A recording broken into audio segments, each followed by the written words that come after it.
2017 രൂപീകരിച്ച 3 അംഗ ജസ്റ്റിസ് ഹേമ കമ്മിറ്റിയുടെ റിപ്പോർട്ട് 2019 ഡിസംബറിൽ കേരള സർക്കാരിന് സമർപ്പിച്ചെങ്കിലും റിപ്പോർട്ട് തിരുത്തലുകളോടുകൂടി 2024 ഓഗസ്റ്റ് 19 ആണ് പുറത്തിറക്കിയത്.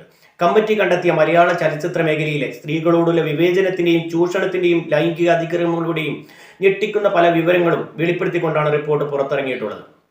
റിട്ടയേർഡ് ഹൈക്കോടതി ജസ്റ്റിസ് കെ ഹേമ, മുൻ നടി Sharada, retired IAS officer KB Valsalakumari എന്നിവരടങ്ങുന്ന ഹേമ കമ്മിറ്റി മലയാള സിനിമാ വ്യവസായത്തിലെ സെക്ഷൽ ഹറാസ്മെന്റിനെയും ജെൻഡർ ഇനീക്വാലിറ്റിയെയും സംബന്ധിച്ച പ്രശ്നങ്ങൾ പഠിക്കുന്നതിനായി Kerala based women in cinema collectives WCC സമർപ്പിച്ച പെറ്റീഷനെ തുടർന്ന് 2017 രൂപീകരിച്ചതാണ്.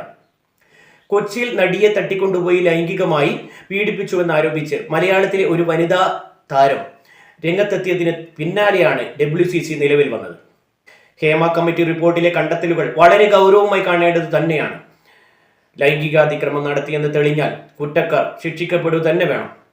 പുതുതായി കടന്നു വരുന്നവരെയും സ്ത്രീകളെയും ബാധിക്കുന്ന രീതിയിൽ സിനിമ ഇൻഡസ്ട്രിയിൽ പവർ ഗ്രൂപ്പ് ഉണ്ടെങ്കിൽ അത് എതിർക്കപ്പെടേണ്ടത് തന്നെയാണ്. Sexual exploitation, illegal bans, discrimination, drugs and alcohol abuse, wage disparity, മനുഷ്യത്വരഹിതമായ തൊഴിൽ സാഹചര്യങ്ങൾ തുടങ്ങി ഞെട്ടിക്കുന്ന കാര്യങ്ങളൊക്കെ ഉൾപ്പെട്ട 235 പേജുള്ള റിപ്പോർട്ട് സാക്ഷികളുടെയും കുറ്റാരോപിതരുടെയും പേരുകൾ ഒഴിവാക്കി ആണ് പ്രസിദ്ധീകരിച്ചിട്ടുള്ളത്. വേട്ടക്കാരുടെ പേരുകൾ മറച്ചുവെച്ച് റിപ്പോർട്ട് ഇറക്കിയതാണ് സത്യത്തിൽ സിനിമാ മേഖലയിലുള്ള എല്ലാവരുടെയും നേരെ ജനങ്ങൾക്ക് സംശയം ജനിപ്പിക്കുന്ന രീതിയിലേക്ക് എത്തിച്ചത്. ഇപ്പോൾ വന്നുകൊണ്ടിരിക്കുന്ന ആരോപണങ്ങൾ എല്ലാം തന്നെ പരിശോധിക്കപ്പെടേണ്ടത് തന്നെയാണ്. അത് ഗവൺമെന്റ് വേണ്ട രീതിയിൽ തന്നെ കൈകാര്യം ചെയ്യുമെന്ന് പ്രതീക്ഷിക്കാം. തെറ്റ് ചെയ്തവൻ ശിക്ഷിക്കപ്പെടുക തന്നെ വേണം.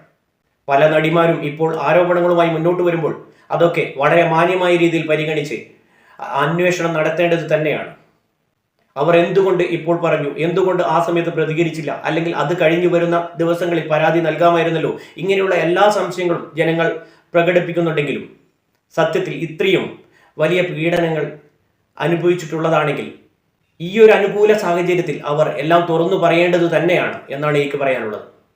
പക്ഷേ ഒരു സ്ത്രീക്ക് പുരുഷനെ ഇത്തരത്തിലുള്ള കാര്യങ്ങൾ പറഞ്ഞ് തേജോവധം ചെയ്യാൻ സാധിക്കുമെന്ന സാഹചര്യം നിലനിൽക്കുമ്പോൾ ഇത്തരത്തിലുള്ള സാധ്യതകൾ പരിഗണിച്ച് കുറ്റമറ്റ രീതിയിൽ കാര്യങ്ങൾ മുന്നോട്ട് കൊണ്ടുപോകേണ്ടത് ഇവിടുത്തെ നിയമ സംവിധാനങ്ങൾ തന്നെയാണ്.